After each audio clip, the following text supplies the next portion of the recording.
A meu ver, isto não é trabalho do Estado. Não é trabalho do Estado legislar nesse campo. A meu ver, o Estado está a se meter num campo que vai se dar mais trabalho. Numa das nossas conversas aqui, eu mencionei sobre a questão da criação de uma polícia religiosa.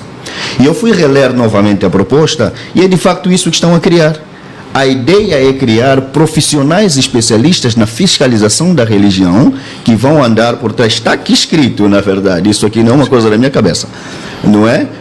Fiscalizadores que vão andar atrás para controlar e avaliar todos esses aspectos. Eu disse, desculpa-me lá, meu Deus, temos tanta coisa importante para tratar e lidar no país e criar uma espécie de fiscais da religião. Saúdo a todos com a paz de Cristo. Eu quero trazer a lembrança de todos vocês. O que é a besta? A besta foi a Igreja Católica da Idade Média, no ano 538, até o ano de 1798. Naquele período, não podia ser crente de outra fé, pois era motivo de tortura e de crime de morte. Também a pessoa não podia ler a Bíblia, porque só podia ler só os líderes da Igreja Católica.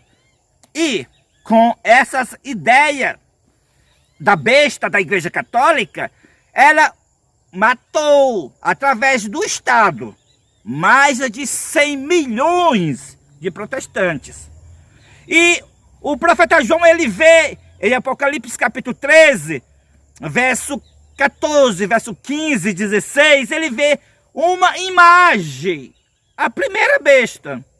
Ele vê uma imagem da besta, ou seja, uma repetição da mesma obra assassina que a Igreja Católica fez na Idade Média. Então, a história se repete da mesma forma que aconteceu no passado. E agora, quem é a imagem da besta?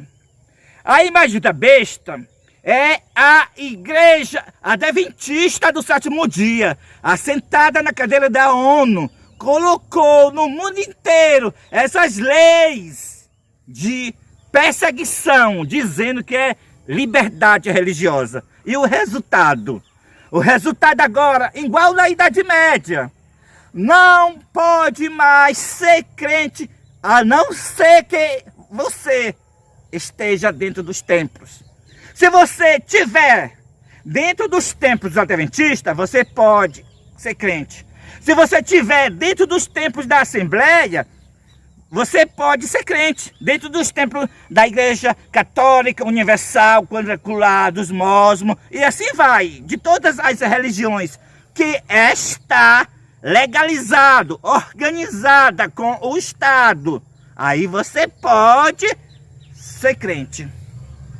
Mas, para você ser crente do ministério Quarto Anjo, que é o ministério profético, que não se une com o Estado, que não se legaliza com o Estado, que não se une com o dragão, que é o espiritismo, não se une com a besta, que é o catolicismo, não se une com a imagem da besta, que é os templos da Igreja Adventista, não pode mais ser crente. E você vai ver agora um vídeo, uma reportagem em Angola, que só poderá ser crente somente aquelas pessoas que têm teologia para que possa pregar nas ruas. Pregação de ruas está proibido em Angola, pela lei que a Igreja Adventista colocou no país Angola. Também vai ter polícia para vigiar, fazer aquela vigilância total, ver se tem culto fazendo no quintal, ali, aquele grupo que não esteja legalizado com o país, com o Estado, com a imagem da besta. Igual na Idade Média, quem era pego lendo a Bíblia era condenado a crime até de tortura e morte. Assim também agora, a imagem da besta vai matar milhares de servos de Deus para completar o número dos mártires, por essas leis que a Igreja Adventista colocou no Estado. A Igreja Católica, a igreja assassina embriagada com o sangue dos santos. E agora, a próxima igreja assassina é a igreja adventista do sétimo dia, pelas leis de perseguição que ela colocou no Estado. Quando o Estado prender o pregador por não ter teologia, quando o Estado prender os servos de Deus que estão se reunidos no quintal de casa ou na sua casa, quem está prendendo é a igreja adventista do sétimo dia, através do Estado. Quando o Estado matar o povo de Deus, por o povo de Deus declarar que o domingo é o sinal da besta, que todas as igrejas se tornaram moradas de demônio pela essa falsa liberdade religiosa, quem está matando é a igreja adventista do sétimo dia, através do Estado, que ela colocou essas leis de perseguição, dizendo que é liberdade religiosa. A besta, a igreja católica, matou milhares de servos de Deus, acusando de herege. A igreja adventista, a imagem da besta, através do Estado, matará milhares de servos de Deus, acusando-os de intolerantes religioso e de racismo religioso. Então, tal mãe, tal filha, a besta, a igreja católica, a imagem da besta, a igreja adventista, a igreja católica, a igreja assassina, e agora a igreja adventista também, pelas leis que ela colocou desde 2003, em todos os países do mundo, a igreja assassina, perseguidora, pela falsa liberdade religiosa. Agora assista a reportagem, que o que eu falei aqui já vai começar a partir de julho em Angola. E no Brasil também não será diferente. Já fizeram até o fórum para organizar as religiões. Ou seja, aqueles que não está legalizado, organizado no Estado, agora é crime pela lei da igreja adventista, a igreja assassina, perseguidora, promovendo a perseguição, dizendo que é liberdade religiosa. Acompanha a reportagem. O maior problema é Deus não exigir licenciatura para um servo seu, ou o Estado entender que o licenciado serve melhor a Deus? José Conde, aqui a questão, eu por acaso acompanhei a abordagem do Moanda, também do pastor e do pastor também. O importante é que o povo de Deus seja bem servido. E a comparação que se faz entre Pedro e Paulo me parece inadequada, por uma razão simples. Senhor doutor, senhor pastor, antes de 1517, século XVI, antes da reforma protestante, não existem igrejas cristãs. Isso é história, está escrito. É muito importante dizermos, Maria Madalena e outros que andaram com Jesus Cristo, esses aprenderam diretamente da fonte.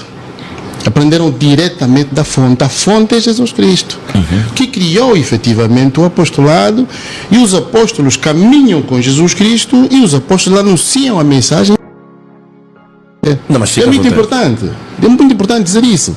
A Sagrada Escritura foi escrita pelos agiógrafos, os homens sagrados, inspirados por Deus, escreveram a Escritura.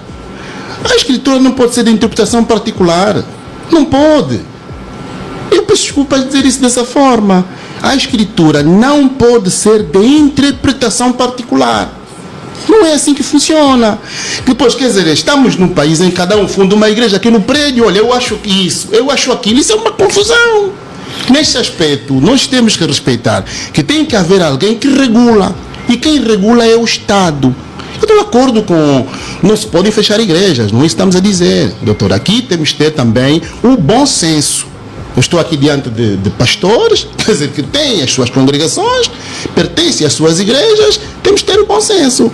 Mas o Estado tem que dizer, não podemos estar num país onde qualquer pessoa que acorda, se sente inspirada, pega na Sagrada Escritura e agora eu tenho igreja. Quem é que determinou que você tem igreja? Quem é que disse isso? Está vendo, doutor? Eu penso que aqui é muito importante. Eu trouxe o Alcorão, muito rapidamente, já que estou com a palavra, eu trouxe o Sagrado Alcorão. O Sagrado Alcorão. E temos na sua introdução todo o estudo. Quem quiser pregar A palavra no Alcorão. Tem que estudar. Agora, o debate, eu entendo que o debate, doutor, e aqui é onde está o problema, que a lei aqui tem que ser clara. Quando nós estamos a falar de facto das igrejas cristãs. Senhor doutor, senhor pastor, antes de 1517, século XVI, antes da reforma protestante, não existem igrejas cristãs. Isso é história, está escrito. Antes da reforma, sim, as igrejas evangélicas. Antes de 1517, com a reforma do padre católico Martinho Lutero, que deixa a igreja católica, não há igrejas protestantes. Isso é histórico, né? Isso é histórico. Portanto, Calvino e Zwinglio são pessoas que estudaram a teologia. A prevenção que tem que haver aqui é a seguinte. Eu aqui estou de acordo que o grande perigo que se corre nessa lei, na minha perspectiva, senhor doutor, senhor pastor, é o seguinte. Uma parte considerável das pessoas que trabalham nestas matérias são juristas, não são pastores. Este é um problema. Eu vou passar a palavra. Eu acho que o grande problema, eu acho que o grande problema não é a discordância e nem a rejeição da formação teológica. Eu sou teólogo e sou professor de teologia. Não é? Não há rejeição da formação teológica. O problema ele vem em forma de lei, em forma de obrigação. Há necessidade de preparo de qualquer líder no exercício da sua função. Isso sim, a maior parte das religiões exige preparo dos seus líderes. Em quase todas as religiões. Inclusive as que estão, a meu ver, e aqui talvez seria falar sem bases, mesmo as que estão a ser atingidas ou sendo observadas, nas suas pequenas congregações, esses indivíduos também, dentro das suas lideranças, têm algumas exigências de formação. Não tanto quanto muitas das nossas igrejas, as nossas religiões que são um pouco mais antigas. O ponto nosso na discussão é a forma em que a lei está escrita. A lei, na verdade, está a excluir a limitar a liberdade. A meu ver, portanto, se há uma limitação da liberdade, é liberdade. O grande problema está a maneira como a lei está escrita. A maneira como a lei foi promulgada, e o pastor disse, o doutor disse muito bem, são juristas que não têm isso. Por exemplo, deixa só introduzir aqui um pouco sobre a questão da própria teologia. Eu não gostaria de me focar na teologia, queria falar mais como cientista da religião do que teólogo. Mas eu vi a proposta da matriz curricular que o governo propõe, apresenta para a formação teológica. É muito complicado. Quando pensamos em formação teológica na perspectiva cristã protestante, nós temos no mínimo 4 linhas de pensamento. Eu vi a matriz curricular e observei que não foram considerados todos os especialistas que pensam o ensino teológico. São diversas linhas, alguns falam de 12, outros falam de 7.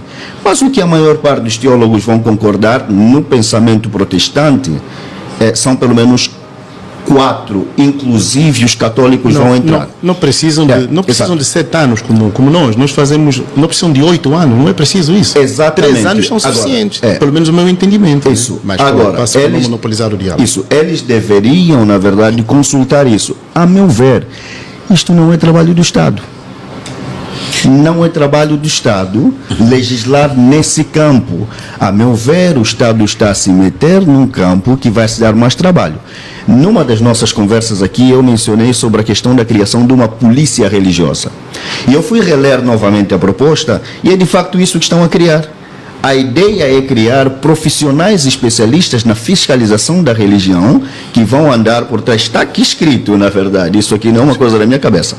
Não é?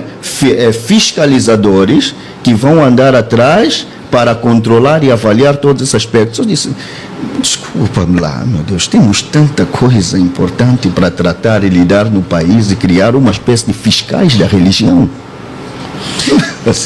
O problema é algo que nós já falamos sobejamente aqui. Quando me dizem sobre a licenciatura em teologia, seria qual teologia? Teologia de Reformada, quem? De sistemática. quê? Né? Qual é a teologia aprovada? Licenciatura em qual teologia? Nós temos, só mesmo dentro do evangelicalismo, temos várias correntes teológicas, né? É arminiana, é o calvinista, é quais? Nós deveríamos era deixar claro sobre o que se trata quando eles falam de teologia. Temos aqui o Alcorão, a teologia, né, do Corão é completamente diferente da teologia bíblica. E a proposta da matriz curricular não contempla esse aspecto. Sim, então a lei já começa a falhar. Ela é falha, ela é incompleta porque não tem, né? Qual teologia? Não é abrangente o suficiente? Não é específica? Não é abrangente. É uma lei de liberdade cristã e não de religiosa. Por exemplo, os afrocratas, muitos deles estão a construir ainda suas correntes, ok? E não é necessariamente uma teologia, pode ser até espiritualidade, porque alguns deles não têm Deus como tal, né? Adoram a natureza, digamos assim, é uma teologia da própria criação. Nosso Deus, sabe, não é necessariamente uma pessoa. Tem muita coisa a ser construída. Como é que vamos tratar com esses, por exemplo? Ok? Depois vamos chegar nos aspectos, por exemplo, da igreja no Quintais. Eu conheço, né, religiões que não creem em templos, não são templários, eles até nos chamam de templários. Como é que lidamos com eles quando eles acreditam que não podemos estar fechados em quatro paredes? Então tem uma série de questões que eu penso que não é da competência do Estado. Qual seria a melhor forma do Estado e se admita a intervenção do Estado em algum momento? Qual seria a melhor forma do Estado ajudar a que não se proliferem? Tá bom. Como vamos lá. Se observa várias isso está muito mais perto das ditaduras, né? Acontece, por exemplo, em religiões, né? Na China. E China tem igrejas autorizadas pelo Estado.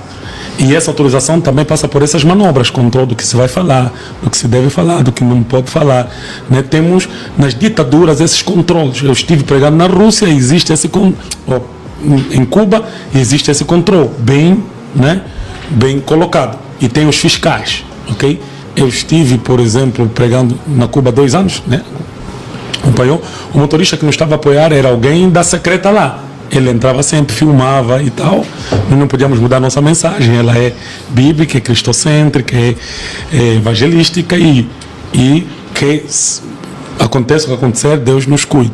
Mas o que se devia fazer aqui, já que a questão é da liberdade de religião e culto, e estamos a lidar com a proliferação, qualquer pessoa que se levanta, né, acaba se dizendo pastor, e depois vem os crimes, ok? Vem as faltas, as falhas, mas a própria Constituição já lida com digamos, com as medidas certas para cada crime, para cada falha.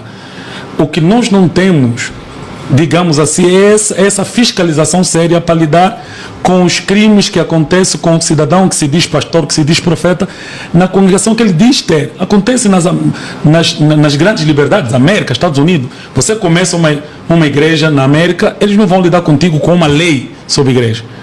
Vão vir lidar contigo com a questão da administração local. Será que essa sala que você está a cultuar tem condições?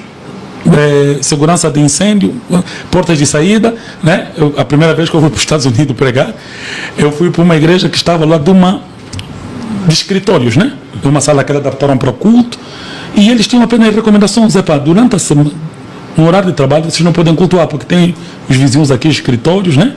Você não pode incomodar. Sábados estão livres, domingo também, e eles vão lidar com questões de incêndio, segurança, todas essas questões. Agora, sobre o que você vai ensinar, né? Desde que não periga a vida humana, isso é consigo, não tem essa obrigatoriedade. Então nós deveríamos ter também um estudo comparativo. Qual nação faz isso? Quais nações fazem isso? Como é que se policiam? Como é que é em Portugal? Como é que é na Inglaterra? Nós não podemos criar algo só nosso e achar que vai dar certo. Primeiro, porque nós não temos instrumento suficiente para controlar tudo isso. O outro problema é que nós estamos a criar uma lei à medida de Luanda. E eu repeti várias vezes isso, porque nas outras províncias do nosso país isso vai ser brutal. Primeiro porque lá o pessoal, quando lê uma lei, né, aprovada, eles levam no extremo. Em Luanda ainda as polícias vão conversar, vão discutir, a pessoa que é também um pouco mais entendida, lá só vão fechar. Lá não vão esperar 3 anos para o pastor fazer teologia, só vão fechar. Pastor, documento está onde? Então estamos aqui mais numa espécie de ditadura, um recuo estranho. Então eu acredito que, como disse o doutor Paquis, juristas trabalharam sem teólogos, sem analisar tudo, sem os mestres em teologia, história de religião. Até os sociólogos, se não fosse, deveria-se conversar e ver como é que vamos fazer. Nós estamos ainda na luta da alfabetização do nosso povo, mano. Não temos pessoas que não sabem ler na nação e não são só crianças. Então, você vai exigir um pastor, teólogo, um PhD para uma população que sequer até sabe ler, não tem leitura. Aí, o pastor, o missionário que é enviado, ele é pastor, ele é o alfabetizador, é o professor ao mesmo tempo. E depois vamos entrar na questão dos locais de culto. Numa aldeia onde as escolas debaixo da árvore, você vai exigir. Então, tem muita coisa aqui na lei. Não sei se a aplicação é de quanto tempo. Okay? O que é que sonhamos se temos um projeto de nação que inclui que enquanto a nação cresça, a economia cresça, a educação cresça, a igreja também cresça, mas se isso for de aplicação imediata é uma loucura, né? Eu penso que vou ler o artigo 31º e depois eu vou emitir a minha opinião.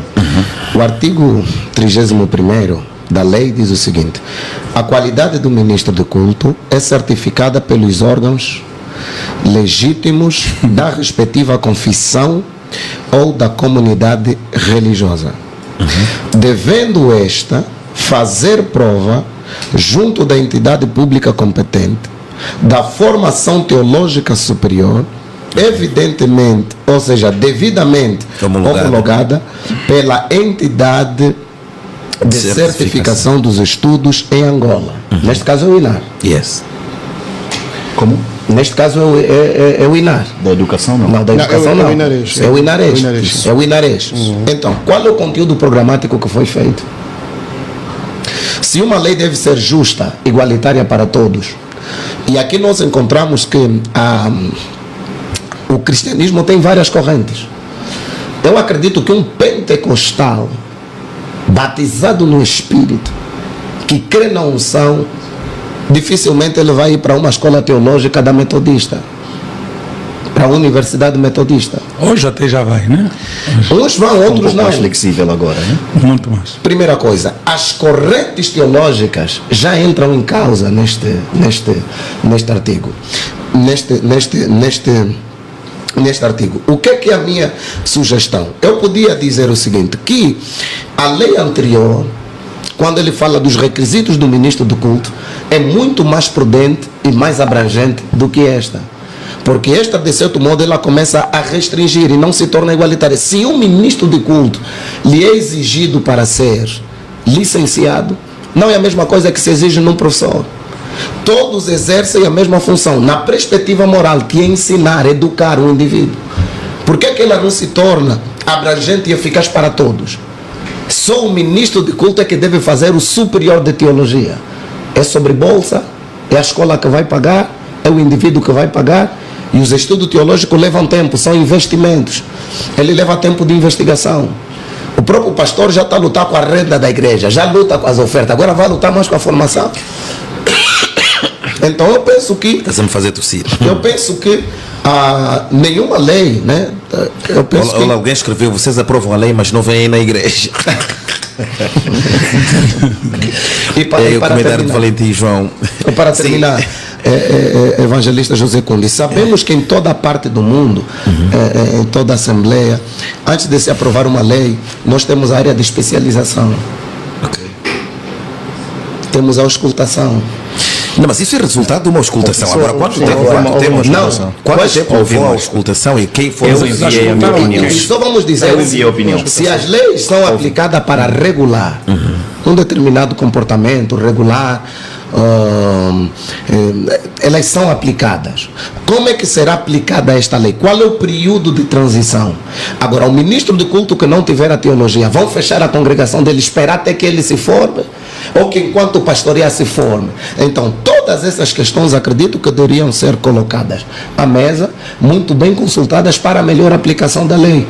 Porque quando uma lei é mal interpretada e mal aplicada, em vez de regular, em vez de tranquilizar, ela cria muito mais. E nós gostaríamos mesmo também ver os representantes do povo, os advogados, né, os representantes do povo lá, os deputados, quer dizer, a argumentarem um pouco por que levantaram as mãos. Tipo, só para... Pastor Select, desculpa, respondendo sua pergunta do pastor, a presente lei entra imediatamente em vigor a data da sua publicação, quinta-feira da semana passada. Foi aprovada, agora há de ser Mas até agora no portal, até agora no portal do Ministério da Justiça, eu já procurei a lei, ainda não foi publicada. Sim, só foi aprovada por enquanto, mas... Sim, mas ainda não foi publicada. Sim. Toda a lei só entra em vigor depois da sua publicação. Depois de publicada no Diário da República. Sim, depois de publicada no Diário da República. O que é que sugeres com isso?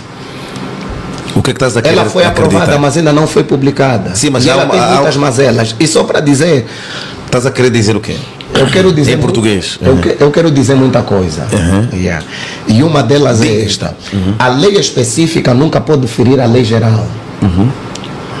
Ou seja, a carta magna do nosso país é a Constituição da República. Onde é que você vê essa lei a ferir a Constituição? Ela vai ferir com o princípio da liberdade do culto no artigo 41º da Constituição da República. Na medida em que? Na medida em que ela não exige em que um ministro de culto, para o exercício do ministério que ele tem, é obrigatório ser licenciado em teologia. Então, estás na fé de que se vai levantar uma inconstitucionalidade material sobre esta lei? Mas quem vai Ali os analisar isso? especialistas teriam que analisar. Quem vai analisar? Essa é a pergunta. Olha só, em outras nações, eu penso, e o pastor, doutor Anselmo, Isso. disse bem, não houve muita reação, nem para o sim ou para o não. Parece uma que eles coisa não que está a entenderam. acontecer. Não, até os deputados não entenderam. Grande parte dos deputados da Assembleia só levantaram as mãos, não leram, não analisaram, e muitos dos quais são cristãos e filhos de cristãos também. Ok? Então nós poderíamos perguntar ao representante do povo o que é que aprovaram de fato, o que é que eles acreditam, né? Todos esses questionamentos que estamos a pôr aqui à mesa, se calhar não foram feitos. Temos uma porrada de religiões aqui que, mesmo não sendo nossas, não concordamos com elas, mas a Constituição da nação é para todos, é a Bíblia do país, é a Constituição. Como vai se lidar? Porque senão depois fecha a minha congregação evangélica, né? Mas eu vejo depois um quintal de uma religião afrocristã, ou quimbanda, ou umbanda, aberta, por exemplo, a sua aberta, vou questionar o que se passa. A lei é para alguns, não é para... Entendeu? Um terreiro, alguma coisa, a vida do Brasil aberta aqui, ou então diferente, né? Me deixam aberto, fecham dele, por exemplo, vou questionar por que fecharam, se ele crê naquilo, certo? Então nós estamos numa democracia, estamos em liberdade, por isso a lei é de liberdade mesmo, e eu acho que se podia regular a liberdade, porque aqui está... Saúdo com a paz de Cristo aos meus irmãos, e a mesma esteja nos seus corações. Então, você acabou de ouvir grande debate sobre legalizações das igrejas. O que você ouviu sobre as legalizações das igrejas, isto representa a união entre igreja e Estado. Quanto à Bíblia, em Apocalipse 13, verso 14 e 15, fala sobre a imagem da besta. A imagem da besta é a união entre igreja e Estado. E, na verdade, é que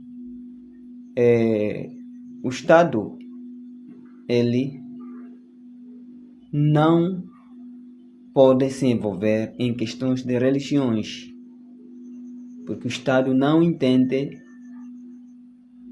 em questão de religiões. Mas o período que nós chegamos de que agora o Estado ele vai organizar as igrejas, vai legalizar as igrejas, isto é o cumprimento da profecia do Apocalipse 13, verso 14 e 15, que fala da imagem da besta. Porque quando se diz é a união entre igreja e Estado, isto é o que se diz a imagem da besta. Porque nós agora estamos neste período que a imagem da besta é as igrejas protestantes unidas com o Estado promovendo a falsa liberdade religiosa, e a falsa liberdade religiosa é a união da igreja e o Estado. É por isso que a Igreja Adventista do Sétimo Dia recebeu o maior encargo no Concílio Vaticano II em 1965, onde foi assinado o documento chamado de Dignidade Humana, que isto tem a ver com a sociedade, que isto exalta a sociedade, que toda a sociedade é santa. Vejam, e a Igreja Adventista recebeu este encargo de promover o Departamento de Assuntos Públicos e Liberdade Religiosa. Isto é a imagem da besta. Por isso chegamos no período da imagem da besta, período da perseguição, a volta da supremacia papal com a imagem da besta. Por isso, a imagem da besta, ela é a repetição daquilo que a besta já fez no ano 538 até 1798. Então, ela é a cópia. E é por isso que todas as perseguições que agora são realizadas nestes últimos dias, tudo é feito pela imagem da besta. E sabemos que a imagem da besta é todas as igrejas protestantes unidas com o Estado, promovendo a falsa liberdade religiosa. Liberdade e religião de culto, isto é a perseguição, é a imagem da besta, é a união entre igreja e Estado. Por isso chegamos no momento final da perseguição. E é por isso que agora tudo vai se cumprir. Com a Idade Média foi o tribunal que condenou os protestantes.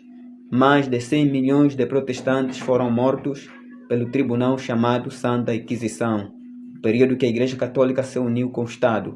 E muitos protestantes morreram, mais de 100 milhões de protestantes que morreram.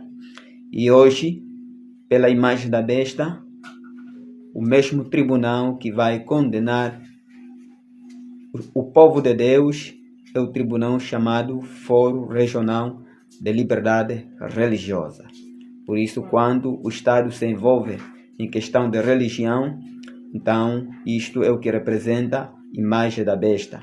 Igreja unida com o Estado, a igreja dirigindo o Estado. Porque foi a Igreja Adventista que recebeu este encargo em 1965 e que agora a Igreja Adventista está colocando todas essas leis no poder civil, colocando essas leis de liberdade religiosa no Estado. E assim é por isso que chegou o período da maior perseguição. Legalizações das igrejas é perseguição para o povo de Deus, os fiéis santos de Deus. Então isto é perseguição. Então o grande apelo para você que ainda faz parte dessas corporações religiosas, você estando promovendo a falsa liberdade religiosa, você está recebendo a marca da besta. Por isso que Deus levantou este ministério, o quarto anjo, para avisar que a besta é o Papa. A imagem da besta é as igrejas protestantes unidas com o Estado, unida com o Papa, promovendo a falsa paz, a falsa liberdade religiosa. E o domingo é o sinal da besta. Então não esteja envolvido nesta falsa paz, nesta falsa liberdade religiosa. Quando eles dizem que liberdade de culto e religião, então isto é a perseguição. Não promova a perseguição, porque se você promover, você vai receber as 7 pragas do Apocalipse 16, que dentro em breve serão derramadas para os adoradores da besta e da sua imagem, e recebe o seu sinal. Pois o domingo é o sinal da besta.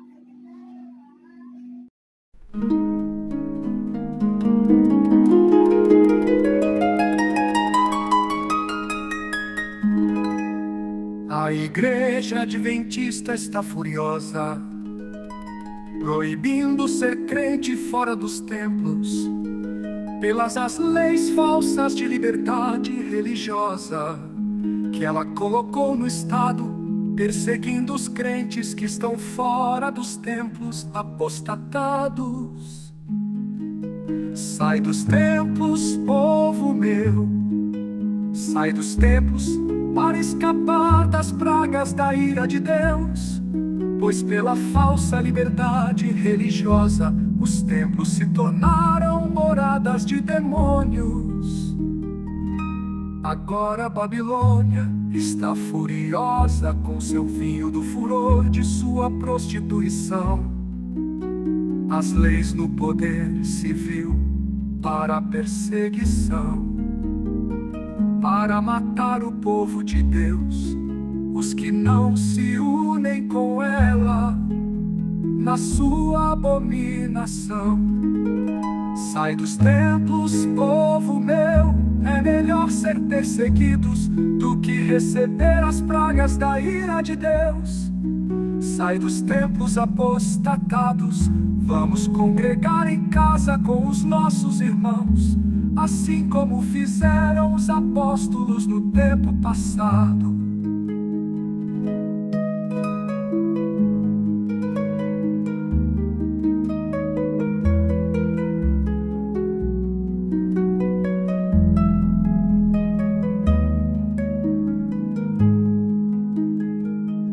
Sai dos templos, povo meu, sai dos templos para escapar das pragas da ira de Deus, pois pela falsa liberdade religiosa os templos se tornaram moradas de demônios. Agora a Babilônia está furiosa com seu vinho do furor de sua prostituição. As leis no poder civil para a perseguição, para matar o povo de Deus, os que não se unem com ela na sua abominação. Sai dos templos, povo meu, é melhor ser perseguidos do que receber as pragas da ira de Deus. Sai dos templos apostatados, vamos congregar em casa com os nossos irmãos, assim como fizeram os apóstolos no tempo passado. Sai dos templos, povo meu, é melhor ser perseguidos do que receber as pragas da ira de Deus. Sai dos templos apostatados, vamos congregar em casa com os nossos irmãos, assim como fizeram os apóstolos no tempo passado.